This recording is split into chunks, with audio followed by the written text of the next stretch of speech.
It's like Kunene Yeah. saying he was taking a journalist there. To take a journalist is not a secret operation. Who's that journalist? Who's that journalist? Why would you take a journalist to someone who just came out of prison, who's on bail, as an MMC? Now I'm very happy. You know, I dance even at night. Oh, things are looking good, Shem. We told you these things are criminals.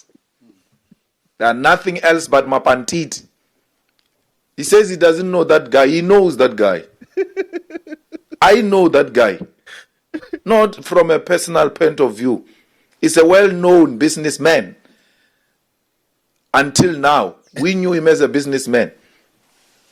So, but I don't have a relationship with him like that, where I can call Patrice Motsepe or go to Patrice Motsepe's house or have tea at Patrice Motsepe's house, take my wife to Patrice Motsepe's house. Patrice Motsepe's wife knows my wife.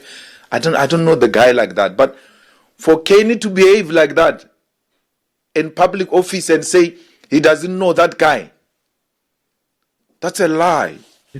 It's a pure lie. And that's how thugs 26, 28 gangs succeed. They lie. They think they can outsmart everyone. Bashashaya, so Mashaya. And Mashaya, they don't care whether you are convinced or not. They tell their story. It's done. And this is exactly what Kunene did. Kunene didn't care that the South Africans would believe this bogus story of his, but he told the story anyway. He went on different media platforms to tell South Africans that no, I was there to take my journalist to do an interview with Mr. KT Molefe. I mean, like, maybe in his defense, he's the MMC of transport, so he's actually transporting things there in Gauteng. Maybe this is what Kunene should have just said, that no, man, I'm the MMC for transport, and you guys know that I have an online media publication, and I took my journalist to interview somebody there in Sandhurst. And you cannot come and accuse me of a conflict of interest, because the people that I'm governing Johannesburg with, the African National Congress, they've been they've been involved in the conflict of interest cases for a very long time. You remember that even now, Bulemabe is still in court trying to tell South Africans why it was reasonable for him to actually get a tender with the Gauteng government. Can you just imagine? This guy is an ANC NEC member, I think. He is in parliament, and he's a long-standing member of the African National Congress, and apparently his wives score millions and millions of dollars of tenders in Gauteng. And somehow it is acceptable, and he doesn't see anything wrong. That no, my wife qualifies, and you can check all the papers, we qualify for that tender. So Kunene should have just said that no, I was there transporting my journalist, and after all, I'm the MMC of transport. This is what he should have said, instead of going on television and saying things like this. Allegations made against him by Nhlanhla Mkhwanazi. If investigators had to dig and look for any connection between you and him, they're going to find nothing. Can you say that for sure?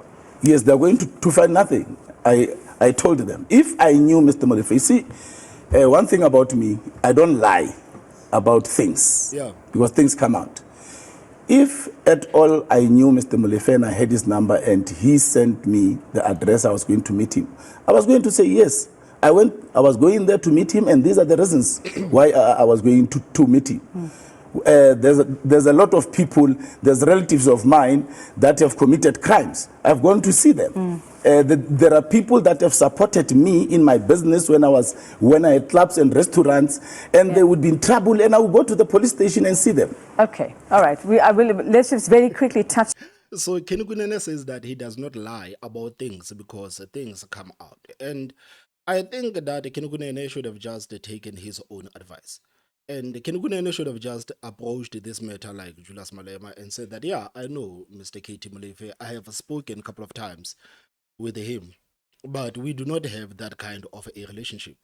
Because now, Kunene went on television and told South Africans that, no, I've never met this guy before, and if I was at his house before, there wouldn't be the need for me to actually be sent an address because I would know where the house is.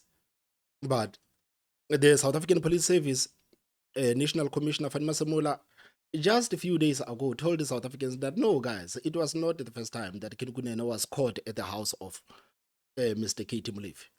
The police, the first time when they went to the home of KT Molefe, Kunene also tried to enter the premises, but he was told to go away. And the second time when Mr. Molefe was being arrested, Kunene was also there. So why Kunene didn't take his own advice?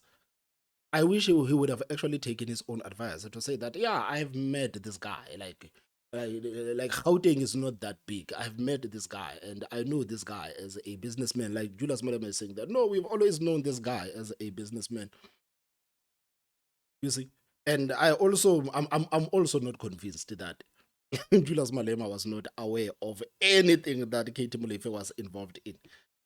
But it is a nice cover for him if it happens that it comes out that Julius Malema, or there are pictures of Julius Malema with KT Molefe somewhere. He would say that, but guys, I told you that I know this person, but I don't have that kind of a relationship with him, but I know this person. So he has already provided cover for him. Maybe if they use artificial intelligence to actually throw out the pictures of him and Mr. KT Molefe. But Ken Kunene flatly denied ever knowing this cat. Flatly denied. The guy was applying triple D there. Deny. But this is what Ken Kunene was doing. And his lie is aging like milk because it didn't even take a while before Fanima Semola came out and said this. Now, when they went to Molefe's house to arrest him, they found a leader of the PA, Kunene, with Molefe, and they claimed they were other people, including a journalist. Are you aware of other people who were found in that house, or any journalist who was found in the house of Molefe when he was getting arrested? I'm not, I'm aware that there was a journalist, but I don't know who. But I know that they did find Mr. Kunene at that house. And a journalist. A journalist. Yeah, the journalist, yes. I don't know who the journalist is, but I know that they did find Mr. Kunene there. Actually, it wasn't the first time. When they went for the second time, they found him there. When they went for the first time for Molefe, they found Mr. Kunene there, and when they went the second time, they found Mr. Kunene there. The first time he tended the gate, they were inside busy. He came to the gate and they showed him the road, and luckily, whatever he got, he went for the road. There you have it, guys. There you have it. So now we know that Mr. KT Molefe has been granted a bail of 400,000 rands. So he's out. And there are some bail conditions. And the people that are following the story, they are quite worried, man. They are quite worried. They are quite worried about the release of Mr. Molefe, especially when you look at everything that he has been accused of. You're like, okay, this is scary stuff. This is scary stuff. So now the EFF is now coming out and saying that Kunene is the one that paid the bail of KT Molefe. And this is something that they have said a couple of times on social media. So right now we see the member of parliament of the EFF, Sinawo Tambo. Sinawo Tambo said that Kunene paid the bail of KT Molefe of 400,000 rands. Kunene was found twice at the home of KT Molefe. Kunene gave KT Molefe tenders of rear via buses. Kunene was with KT Molefe at Diplomat Club yesterday and was supposed to go to Moja Cafe with him, but retreated after we exposed that. Do whatever that you want. So now, you see that Sinawo Tambo is slowly trying to paint a picture of the relationship of Kunene and KT Molefe. And this statement right here, it is something that Kunene is not happy about. Kunene is not happy about this thing. And right now, he is even threatening to take legal action against this member of the EFF for saying that he paid the bail of Mr. KT Molefe. Why are you paying bail for people? What is the guy's name? Molefe. KT Molefe. I don't know him, but Not Gayton Mackenzie pretending to have forgotten the name of KT Molefe. What is that guy's name?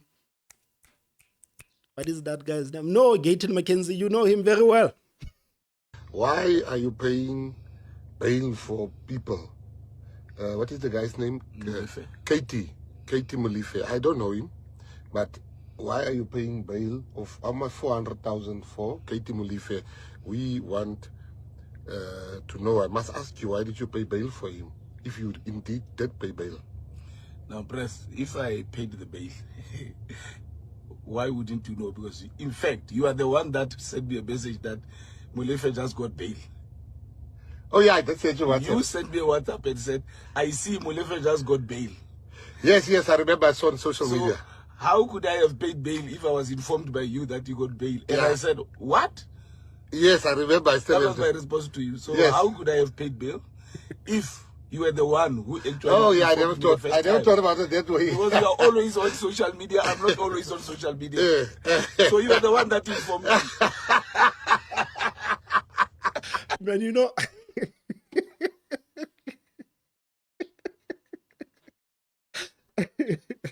man, Kunene and Gayton Mackenzie have actually won in this live thing. I don't want to lie.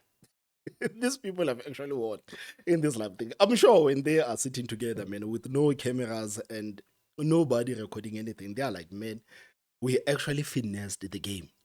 We actually finessed the game. To think that we were mere criminals and now we have hundreds and hundreds of thousands of people that are following us. I mean, government, I am the whole minister, and you, Kunene, you are the whole MMC and a councillor. I'm the president of Patriotic Alliance, and you are the deputy president of this political party, and the people are actually following us. I'm sure this is how they laugh. Every time when they sit down and reflect of everything that has happened, I'm sure this is the laugh that they have. So you are the one that informed me.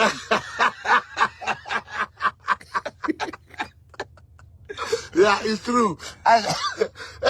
Yeah, that's true. Yeah. I saw on social media that thing as KT Molefe has been paid bail. Bail has been paid for him. So I sent the DP actually a WhatsApp, and he said, "What? He got bail?" I said, "Yes, he got bail." So yeah, DP. So it's a lie that I paid Molefe's bail. I did not pay his bail. I was not even aware that he got bail. It is the press that sent me the message that he got bail. And I just responded the way. My response was clear that I was not even aware that he got bail. So it's a lie. And it's going to be very hard to take anything that Kunene says, because it looks like he has already lied about being at Molefe's house, because initially he said that he was only there. It was for the first time that he has been at the home of Molefe before, and he has never interacted directly with Molefe. And now we have learned that no, he was there before at the home of Mr. KT Molefe. So Kunene says that it is a lie, but they understand that this is something that could actually tarnish the reputation of a Patriotic Alliance. And the EFF is using this to say that no, you guys must not even try of thinking to vote for Patriotic Alliance, because now this political party that is led by convicted criminals, it is paying bails for other criminals. This is what the EFF is saying right now. And I know that the president of the EFF is in the same boat with Kunene and Gayton Mackenzie, but the EFF seems to think that he's somehow kind of different. They are all convicted criminals, so they all deserve each other. This is like that fight of Fikile Mbalula and Brown Mkhotsi. It's like these people can do whatever that they want to each other. They honestly deserve each other. They honestly deserve each other. I don't care who gets destroyed in these petty fights of theirs. I don't care if Fikile Mbalula gets destroyed in this petty fight. I don't care if Brown Mkhotsi get destroyed. At the end of the day, it is ANC eating at each other. Now we have the EFF and the Patriotic Alliance going at each other. it's like one of those fights. Like, you guys can do whatever that you want to do to each other. You honestly deserve each other. So now, Patriotic Alliance's Kunene threatens to take legal action against the EFF member of parliament over social media posts. So this article says that Patriotic Alliance Deputy President Kunene has threatened to take legal action against the EFF member of parliament Sinawo Tambo over social media posts alleging his involvement with murder accused KT Molefe. A letter of demand from Kunene's lawyer received by the Citizen on Sunday demands that Tambo retracts his post and issue a public apology within 48 hours or face civil litigation for damages. The letter, dated the 11th of October 2025, addresses a post that Tambo published on X on the 10th of October and 8th of October. According to the lawyers, Tambo alleged that Kunene paid Molefe's 400,000 rand bail, awarded him rear via bus tenders, and was found at his home twice. It further states that the post contained unsubstantiated allegations of unlawful conduct and criminality intended to bring Kunene's name and the reputation of the political party into disrepute. The lawyers stated that why am I saying Oliver Tambo? It's Sinawo Tambo, man. Why am I saying Oliver Tambo? The lawyers stated that Tambo's posts are deliberately intended to incite the public and cause harm to Kunene. Furthermore, the lawyers demand that Tambo forthwith cease and desist from and causing any further harm to Kunene by communicating through his social media handles or causing any third party to publish false, unsubstantiated, inaccurate, and defamatory communication that impugn Kunene's reputation and character. The legal actions follows a heated exchange during the Police Commissioner Fadima Semola's appearance before the Parliament's ad hoc committee on Friday. The EFF leader Julius Malema asked Masemola, who was present at Molefe's house during his arrest. The Police Commissioner revealed that Kunene was seen at Molefe's residence twice. He said his team reported one instance where Kunene was inside the house and the other when he was turned away at the gate. So now, Kunene is threatening legal action against Sinawo Tambo. And again, I don't think that Sinawo Tambo can say these things without some sort of evidence. Man. I don't think so. Because it was very bold of him to say that, no, Kunene is the one that paid for the bail of Molefe. While the South Africans were shocked that, no, Molefe got bail, what the hell is happening? Sinawo Tambo said, no, Kunene is the one that actually paid the bail. And Kunene is threatening him to say, if you do not apologize in 48 hours, if you don't apologize publicly in 48 hours, then it's going to get bad for you. It's going to get bad. So I don't know. This is a developing story, guys. We will come with it when other information comes. What are your thoughts? Please tell me what you think in the comment section. Don't forget to hit the like button and the most important part, subscribe. My name is Thomas Mabao, so I will see you next time. Bye-bye.